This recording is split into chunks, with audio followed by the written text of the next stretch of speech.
নেতৃবৃন্দ, আমার সামনে উপস্থিত রয়েছেন শহীদ প্রেসিডেন্ট জিয়াউর রহমানের আদর্শের সৈনিক ভাইয়েরা, সকলের প্রতি কমলাবাড়ি ইউনিয়ন যুব দলের পক্ষ থেকে সংগ্রামী শুভেচ্ছা ও অভিনন্দন। আমি বেশি কিছু বলবো না, যেহেতু সময় 2 মিনিট। আমি আমার পরিচয় দিতে চাই।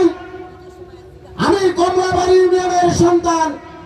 আমি 2002 সালে ওয়ার্ড ছাত্র দলের সভাপতি হিসাবে আমি রাজনীতিতে পদার্পণ করি।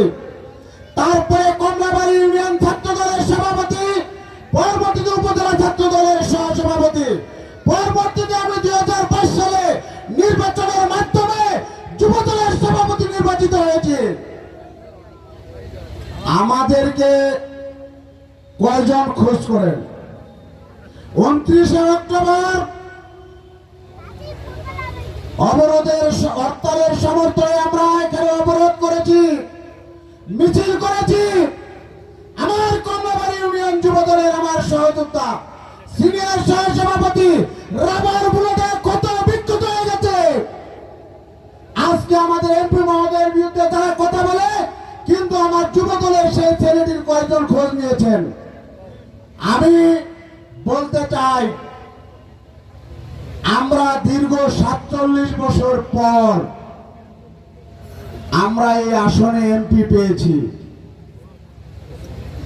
আমরা এই এমপির মাধ্যমে আদিতমারি কালীগঞ্জের প্রতিটি গ্রামগঞ্জে মসজিদ, মাদ্রাসা, রাস্তাঘাটের উন্নয়ন করতে চাই।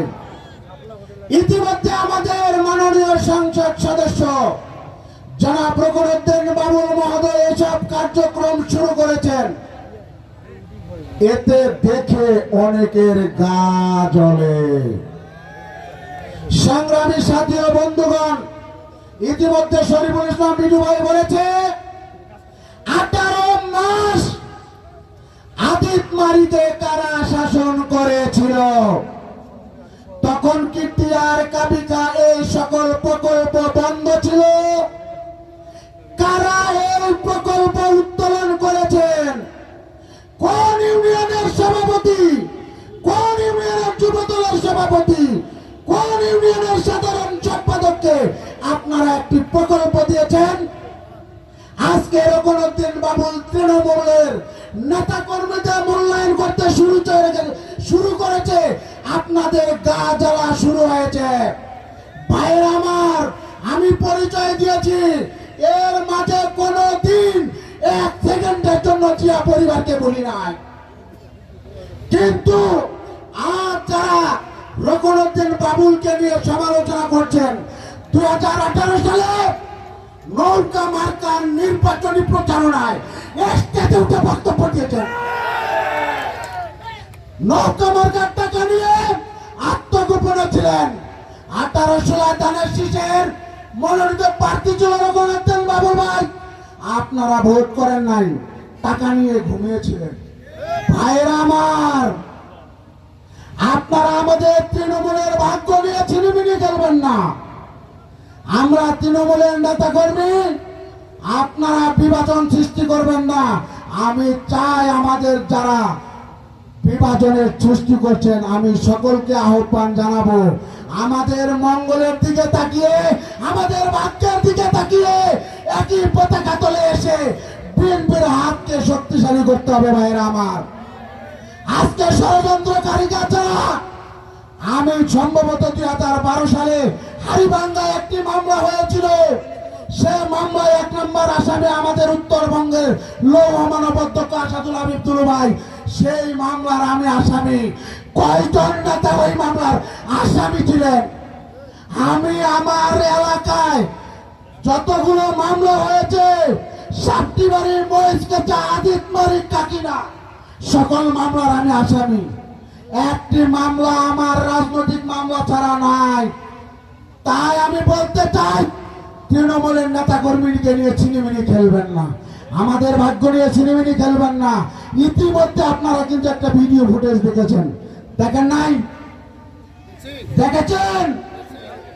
সেখানে ডকুমেন্টারিতে আমার মতন নেতাকে দেখেছেন।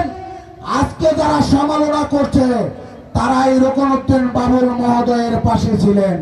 আজকে কেন এত গা জ্বলে, কেন সহ্য হচ্ছে না? যে যত বাধাই দেখ না কেন, আপনি রুকনউদ্দিন বাবুল ভাই আপনার গতিতে এগিয়ে যান। আমরা শহীদ জিয়ার আদর্শের সৈনিক, জীবন মরণ দিয়ে আপনার পাশে থাকবো ইনশাআল্লাহ। আমরা জিয়া পরিবারের থেকে বেশি নির্যাতিত নই। জিয়া পরিবার, বিএনপি যাকে ধানের শীষ মনোনীত করেছে, আমরা তার নির্বাচন করেছি। আমরা শুধু রুকনউদ্দিন বাবুল ভাইকেই অপমান করছি না, আমরা জিয়া পরিবারকে ধ্বংস করার জন্য পরিকল্পনা করছেন আপনারা। আপনাদেরকে অবশ্যই সতর্ক হতে হবে। জিয়া পরিবার যাকে মনোনীত করেছে, ধানের শীষ দিয়েছে, আমরা তার নির্বাচন করেছি, আমরা তার পিছনে আছি, আমরা থাকব। আমি এই অনুষ্ঠান থেকে, এই অনুষ্ঠানের সকল মহোদয়কে আমি বলতে চাই, কারো কথায় কান কথায় কর্ণপাত করবেন না। আপনারা আমার এলাকার উন্নয়ন হোক, সেজন্য আপনারা রুকনউদ্দিন বাবুল ভাইকে সহযোগিতা করবেন, এই আশাবাদ ব্যক্ত করে আপনাদের সুস্বাস্থ্য